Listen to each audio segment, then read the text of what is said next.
Hello everyone, welcome back to Shiksha by Shikha. आज की video में मैं आपके लिए लेकर आई हूँ part second of ancient and medieval Indian political thought, political science minor semester third का। ठीक है, पिछली वीडियो में पार्ट वन में हमने अपने 3 क्वेश्चंस देखे थे, मोस्ट इंपोर्टेंट क्वेश्चन जो पेपर में आएंगे ही आएंगे।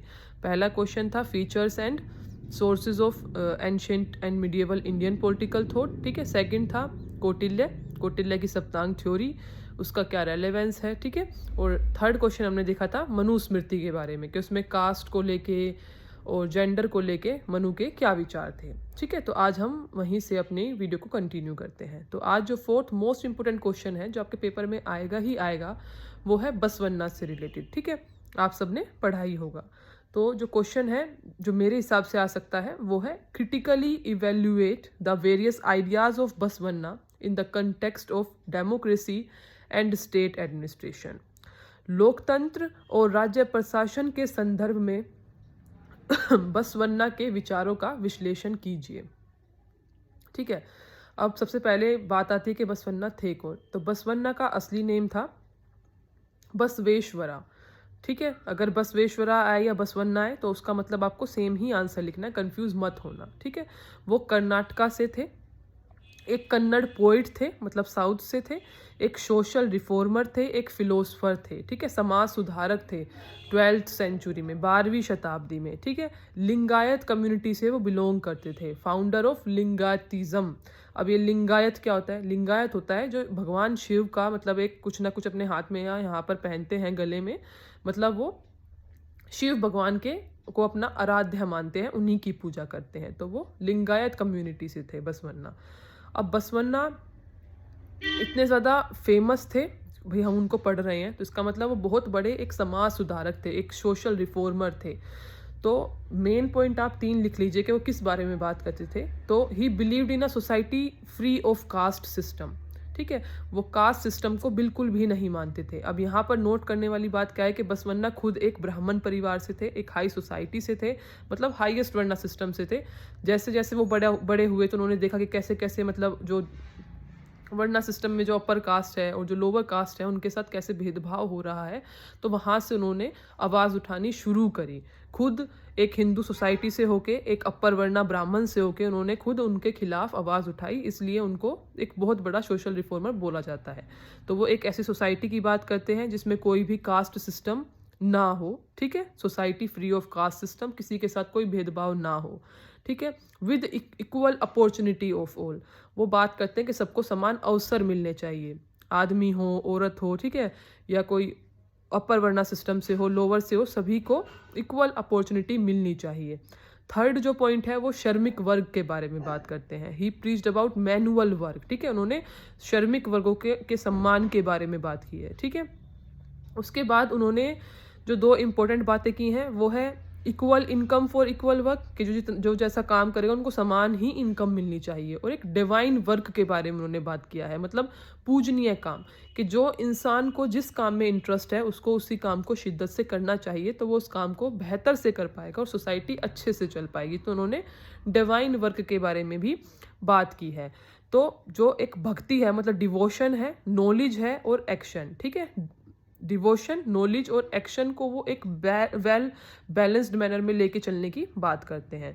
तो उनका जो अध्यात्म था, जो उनका आध्यात्मिक प्रोसेस थी, ठीक है, उसमें वो क्या बात करते हैं कि जो आध्यात्मिक अनुशासन है वो सच्चे ज्ञान, ठीक है, ट्रू नॉलेज, सही आचरण और दिव्य अनुभव के सिद्धांतों पर उनका जो अध्यात्म था वो आधारित था। किन 3 चीज़ों पे? ट्रू नॉलेज पे, सही आचरण पे और दिव्य अनुभव पे।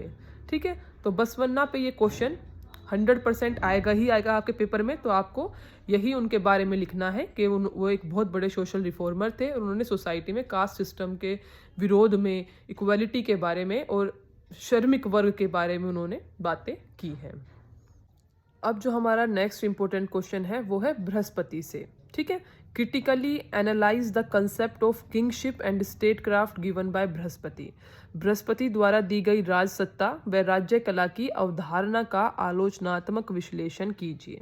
ठीक है, तो जो बृहस्पति थे वो शासन में धर्म के महत्व पर ज़्यादा जोर देते थे, मतलब वो पॉलिटिक्स में रिलीजन के ऊपर ज़्यादा फोकस करते थे। अब बृहस्पति कौन थे? हमारे एक एंशियंट पॉलिटिकल थिंकर थे, तो उस टाइम पे जो रिलीजन था वो बहुत ज़्यादा चरम सीमा पर होता था। तो इसलिए जो बृहस्पति थे वो शासन में धर्म के महत्व पर जोर देते थे।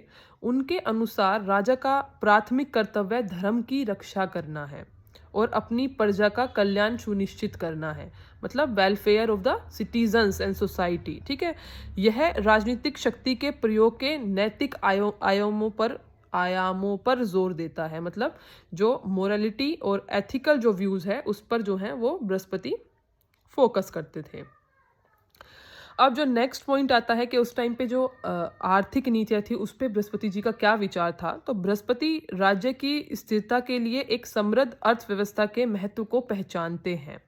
ठीक है, वह ऐसी नीतियों का सुझाव देते हैं जो कृषि, व्यापार और धन सृजन को प्रोत्साहित करती हैं। ठीक है, राज्य को मतलब जो कोई भी एक्सटर्नल बाहर से कोई भी दबाव पड़े, ठीक है, उसको झेलने के लिए उसको एक इंडिपेंडेंट होना, आत्मनिर्भर होना एक सोसाइटी के लिए बहुत ज़्यादा ही ज़रूरी है। और जो क्या बोलते हैं बृहस्पति थे वो मतलब इकोनॉमी पर, एक राज्य की अर्थव्यवस्था पर बहुत ज़्यादा जोर देते थे। ठीक है, तो बृहस्पति जो है वो सामाजिक समरसता पर भी बहुत जोर डालते हैं। बृहस्पति एक स्थिर जो सोसाइटी है उसको बनाए रखने के लिए सामाजिक जो समरसता है उसकी भूमिका को बहुत महत्वपूर्ण मानते हैं। उनके विचारों में समाज के भीतर विभिन्न वर्गों और जातियों के साथ उचित व्यवहार शामिल होता है। ठीक है, मतलब कि जितनी भी क्लास डिविजन्स है, कास्ट है, उनके बीच में डिफरेंस नहीं होना चाहिए, रिस्पेक्ट होना चाहिए, उचित व्यवहार होना चाहिए, ऐसा बृहस्पति जी बोलते थे। जो next important point Brihaspati ji के आंसर में जो आपको लिखना है वो ये है कि उनकी शासन कला में नैतिक शासन, आर्थिक समृद्धि और रणनीतिक सोच पर उन्होंने बहुत ज़्यादा जोर दिया है। नेक्स्ट जो हमारा इम्पोर्टेंट क्वेश्चन है वो है कबीर से, और ये क्वेश्चन पक्का आएगा क्योंकि कबीर जो है वो एक सोशल रिफॉर्मर थे, एक पोइट थे जो अपनी कविताओं के ज़रिए जो है, अपनी बातों के ज़रिए वो लोगों को मतलब समाज को सुधारने की उन्होंने बहुत कोशिश की है। तो ये क्वेश्चन आएगा ही आएगा। ठीक है, तो क्वेश्चन क्या है? Critically analyse Kabir's concept of equality with special reference to syncretic tradition in India. समन्वयकारी परंपरा के विशेष संदर्भ में कबीर के समानता की संकल्पना की आलोचनात्मक विश्लेषण कीजिए। ठीक है, अब आप बोलोगे कि ये समन्वयकारी परंपरा, सिंक्रेटिक ट्रेडिशन क्या होता है? सो सिंक्रेटिक ट्रेडिशन वो है is the combination of different forms of belief और प्रैक्टिसेस। ठीक है, हिंदी में समझने की कोशिश करो कि जो अलग अलग बिलीफ है, अलग अलग प्रैक्टिसेस हैं, उनको जब डिफरेंट फॉर्म्स है उनको जब मिला देते हैं तो जो एक चीज़ निकलती है, समन्वयकारी। ठीक है, इंडिया में इतने सारे सेक्ट्स हैं, इतने सारे बिलीव्स हैं, अलग अलग धर्म हैं, अलग अलग कास्ट है, अलग अलग चीज़ों को लोग मानते हैं, अलग अलग पंथ हैं, लेकिन जब मिल के सब एक ही चीज़ को फॉलो करते हैं। अब हिंदू धर्म में भी तो बहुत सारे डिविजन्स हैं ना नीचे, तो उसको क्या बोलते हैं? समन्वयकारी।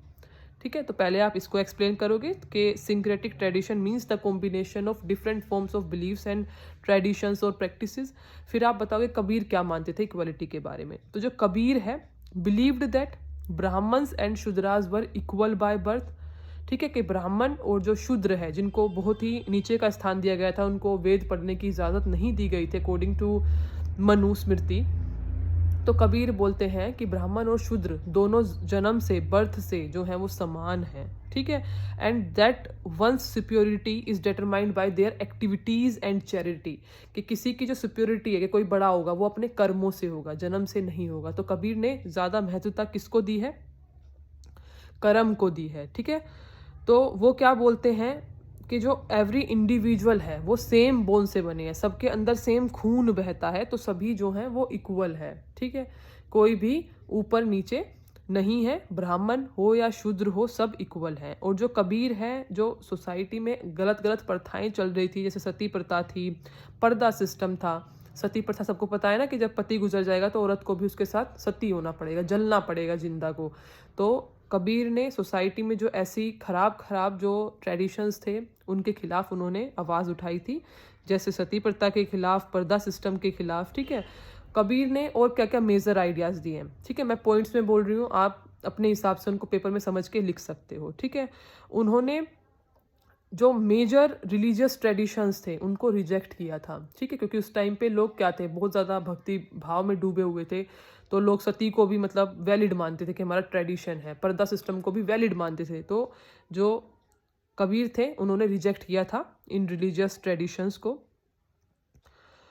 And he criticized all forms of external worship of both Brahmanical Hinduism और इस्लाम। उन्होंने दोनों को ही क्या किया था, क्रिटिसाइज किया था। और जो कास्ट सिस्टम है वो उसके बिल्कुल विरोध में थे, वो कास्ट सिस्टम या वर्णा सिस्टम को बिल्कुल भी नहीं मानते थे। And he believe in a formless supreme God, वो मानते थे कि मतलब उसकी कोई फॉर्म नहीं है, ठीक है, एक ही भगवान को वो मानते थे। और वो किस पे फोकस करते थे, ही एम्फेसाइजेस ऑन भक्ति और डिवोशन, कि आपको अगर मतलब कुछ भी अच्छा काम करना है या क्या बोलते हैं साल्वेशन आपको पाना है, ठीक है, तो आपको डिवोशन की तरफ जाना चाहिए। कबीर बहुत सारी कविताएं भी लिखते थे। तो उनकी आइडियोलॉजी क्या हुई, उनकी आइडियोलॉजी थी कि आपस में मिलकर रहना, एक कास्टलेस सोसाइटी जहाँ पर कोई कास्ट ना हो, सब इक्वल हो, प्यार से मिलजुल कर रहना। तो वो कास्ट सिस्टम का, वर्णा सिस्टम का बिल्कुल विरोध करते थे। और जो इस्लाम और हिंदुइज्म दोनों में जो गलत गलत प्रथाएं थी, सती प्रथा, पर्दा सिस्टम, उन सब के खिलाफ उन्होंने आवाज़ उठाई थी। यही सब आपको अपने पेपर में लिखना है, ठीक है। उसके बाद जो आपका आएगा, शॉर्ट नोट में क्वेश्चन आएंगे, 4 पूछे जाएंगे, उसमें से आपको 2 अटैम्प्ट करना है। तो मेरे हिसाब से शॉर्ट नोट में आपसे शुक्र नीति के बारे में पूछा जाएगा और दीघा निकाय, ठीक है, दीर्घ निकाय भी बोलते हैं। तो ये दीर्घ निकाय जो है ये बुद्धिज्म से रिलेटेड है, ठीक है, ये आपका शॉर्ट नोट में आएगा। और तीसरा जो है अबू फजल ऑन किंगशिप, ये शायद आपका लास्ट यूनिट है आपके सिलेबस में, तो ये भी शॉर्ट नोट में आने की पूरी संभावना है। तो मैंने आपको सारे ये 7 इंपॉर्टेंट क्वेश्चन बता दिए हैं, जबकि आपके पेपर में 10 आएंगे, लेकिन आप ये 7 भी अगर अच्छे से पढ़ के जाओगे तो आप अपने पेपर में एक अच्छा स्कोर कर पाओगे अकॉर्डिंग टू मी, अगर जो मैंने पढ़ा है और आपने अच्छे से समझा है तो, ठीक है। अगर आपको कोई भी डाउट होता है तो आप मुझे कमेंट बॉक्स में बता सकते हैं, और एग्ज़ाम से पहले भी किसी को कोई इशू होगा तो वी विल कनेक्ट लाइव, ठीक है। आई होप कि मैंने जो ये वीडियोस बनाई हैं ये आपके लिए यूज़फुल रहेंगी। अगर आपको कोई भी इशू हो तो आप मुझे बता सकते हैं। Thank you and all the best for your exam.